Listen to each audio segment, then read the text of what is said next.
आप सभी को मेरा नमस्कार। आइए हम छत्तीसगढ़ के मुख्य परीक्षा से संस्कृत विषय से संबंधित लेक्चर 4 प्रारंभ करने जा रहे हैं। पिछले लेक्चर में हमने संधि के बारे में आप लोग को बताया था। संधि किसे कहते हैं?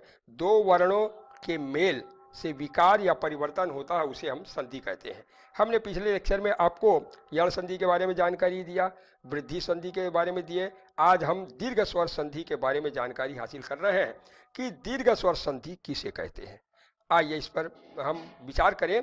दीर्घ स्वर संधि को सवर्ण संधि भी कहते हैं। क्या लिखेगा? दीर्घ स्वर संधि को सवर्ण संधि भी कहते हैं। जैसे दो शब्दों में से यदि पहले शब्द के अंत में और दूसरे शब्द के प्रारंभ में अ या आ हो, इ या ई हो, उ या ऊ हो, रि या री हो।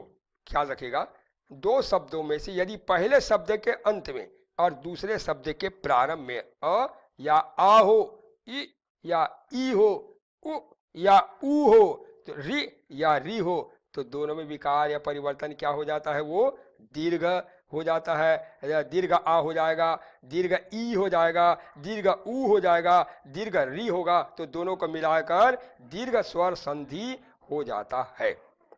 उदाहरण देखेंगे हम आपके सामने। अर्थात एक उदाहरण देखते हैं। अ और आ, माने अ और आ किस में हुआ? पूर्व पद। कोई भी पूर्व पद में यदि अ पूर्व पद के अंत में अगर वर्ण अ है या आ है और उत्तर पद के प्रारंभ में अ या आ है, तो क्या हो जाएगा? दीर्घ आ हो जाता है। फिर देखेगा, अब मान लीजिए पूर्व पद के अंत में इ या ई हो और उत्तर पद के प्रारंभ में इ या ई हो, तो फिर पर विकार परिवर्तन क्या होता है? दीर्घ ई हो जाता है। अभी देखेगा तीसरा, अगर मान लीजिए पूर्व पद के अंत में उ आ या ऊ हो और उत्तर पद के प्रारंभ में उ या ऊ हो, तो दीर्घ ऊ हो जाता है। अब देखते हैं, अगर मान लीजिए पूर्व पद के अंत में रि या री हो और उत्तर पद के प्रारंभ में अगर री या री हो, तो भी क्या होता है? दीर्घ री हो जाता है। इसे हम दीर्घ स्वर संधि कहते हैं। उदाहरण थोड़ा सा हम देखते हैं। जैसे यहां पर देखेंगे दैत्य धन अरिह। अब दैत्यारिह क्यों हुआ ऐसा?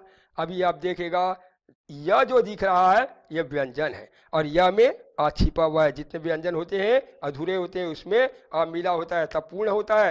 तो इसमें अ धन और उत्तर पद में पहले क्या है? अरि, तो अ और आ मिलकर के क्या हो गया? आ। तो य में आ की मात्रा हो गया, तो दैत्या और री। उदाहरण दूसरा देखते हैं। नेक्स्ट देखिए, तव धन आदेश सह। अब फिर समझ गए आप, वह में अब मिला हुआ है, तो पूर्व पद के अंत में क्या हो गया? अ और उत्तर पद के प्रारंभ में क्या है? आ। तो अ धन आ बराबर क्या हो गया? दीर्घ आ। तो तव में आ की मात्रा हो गया, तो क्या होगा? तवा देश। अभी आप देखिएगा, फिर देखिए कवि धन इंद्रा। पूर्व पद किसको कहेंगे अपन? पहले शुरू का पद कौन सा है? कवि। उसमें क्या है? व में छोटी की मात्रा है इ। और उत्तर पद के प्रारंभ में क्या है? इंद्र, माने छोटी की मात्रा है। अब ई और ई मिलकर क्या होता है? दीर्घ ई। तो कवि में जो छोटी की मात्रा है वो होगा बड़ा हो गया और ये ई लोप हो जाएगा और क्या लिखेंगे अपन? कविंद्र। और नेक्स्ट में आप देखिएगा, मही धन इंद्र। पूर्व पद में क्या है? मही, माने बड़ी की मात्रा है पूर्व पद के अंत में और उत्तर पद के प्रारंभ में क्या है? छोटी इंद्र। अब बड़ी ई और छोटी ई माने अगर मिल होता है तो क्या होता है? दीर्घ ई हो जाता है। तो अब यहां पर मही द्र हो गया। अब एक और उदाहरण लेते हैं अपन।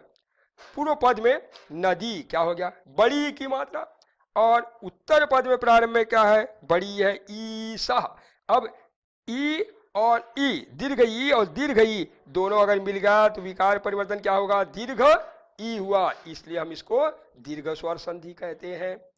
अब आइएगा एक और उदाहरण, क्षिति। क्षिति ता में छोटी की मात्रा है और ना उत्तर पद के प्रारंभ में ई सह माने बड़ा ई। अब ई और बड़ा ई दोनों मिलके क्या होगा दीर्घ ई। अब हम इसको क्या लिखेंगे क्षिति सह। अच्छा अब यहां पर देखिएगा भानु धन उदया, इसको ध्यान दीजिएगा भाई। भानु पूर्व पद क्या हुआ भानु, उसमें कौन सा मात्रा है छोटू की मात्रा है। और उत्तर पद क्या हुआ उदय, उदय क्या हुआ छोटा ऊ। तो ऊ छोटा ऊ और बड़ा छोटा ऊ दोनों के विकार क्या होगा दीर्घ ऊ। अब ना में छोटू की मात्रा अपन क्या लिखेंगे बड़ी उपमात्रा, तो विकार क्या होगा भानु दया। इसको हम दीर्घ स्वर संधि कहते हैं। अब एक और उदाहरण समझने के लिए लेते हैं अपन वधु धन उत्सव। अभी देखिएगा पूर्व पद किसको कहेंगे आप यहां भी बताइए, पूर्व पद कौन सा होगा वधु, ठीक राइट। और उत्तर पद क्या हुआ उत्सव। तो पूर्व पद के अंत में धा में बड़ू की मात्रा है तो बड़ा ऊ, और धन माने उत्तर पद के प्रारंभ में क्या है छोटा ऊ, दिख रहा है ना आप लोग को। तो बड़ा ऊ और उसके बाद में ऊ, तो दोनों में विकार क्या हुआ बड़ा ऊ दीर्घ ऊ हो गया। इसको हम अब क्या पढ़ेंगे वधु तसवः, वधु सवः। अब और समझिएगा ये थोड़ा री का उपयोग बहुत कम होता है बड़ी री का, फिर भी अपने को समझना है। अब यहाँ पर पितृ, पितृ माने छोटा री है री। अब पूर्व पद क्या हुआ पितृ माने त में क्या है री, और उत्तर पद के प्रारंभ में क्या है री। अब री और री मिलकर के क्या होगा दीर्घ री। अब उच्चारण क्या होगा पितृ धन ऋणम बराबर पितृणम, दीर्घ हो गया। अब आइए फिर देखते हैं, जैसे एक अब आपको समझना है हिमालय, हिमालय माने बर्फ का पहाड़। अब देखिएगा कैसा इसका ये संधि हमको विग्रह करना है। ये संधि बना उसको विग्रह तोड़ रहे हैं। तो पहला शब्द क्या होगा हिम, उसके बाद में आलय, अब बन गया हिमालय। अब ये कैसे हुआ इसको अपन समझेंगे कि दीर्घ स्वर संधि कैसा हुआ। अब हिम दिख रहा है, ये म पूरा है क्या, म पूरा कब होता है म है व्यंजन। अब व्यंजन में यदि लुप्त है तो मिलता है तभी माने पूरा आ होता है, अर्थात म में से हम अ को निकाल दें तो आधा म हो जाएगा। तो यहाँ पर हिम में हलंत दिख रहा है। उसके बाद धन, इसमें क्या छिपा है अ छिपा है। और उत्तर पद में आलय माने बड़ा आ है पहला, और उसके बाद में लया। अभी आप देखिए विकार कैसे होता है, ये यहाँ पर म यहाँ चला गया। अब अ और आ मिल करके क्या हो गया दीर्घ आ हो गया। तो ये हिम, अब ये म में हलंत है, अगर उसमें मिल गया तो क्या होगा हिम, और इसमें बड़ी आ का मात्रा लग गया तो क्या होगा मा। उसके बाद में क्या बचा लय। अब हम इसका क्या उच्चारण करेंगे हिमालय। इस प्रकार से दीर्घ स्वर संधि हुआ। अब यहां पर अ धन आ बराबर आ हुआ है, कैसे आ हुआ म में आपने अर्क जो लुप्त है उसको ले लिया और आलिया का दीर्घ आ को ले लिया। तो यहाँ पर अ और आ मिल करके दीर्घ आ हुआ, और इसको हम दीर्घ स्वर संधि कहते हैं।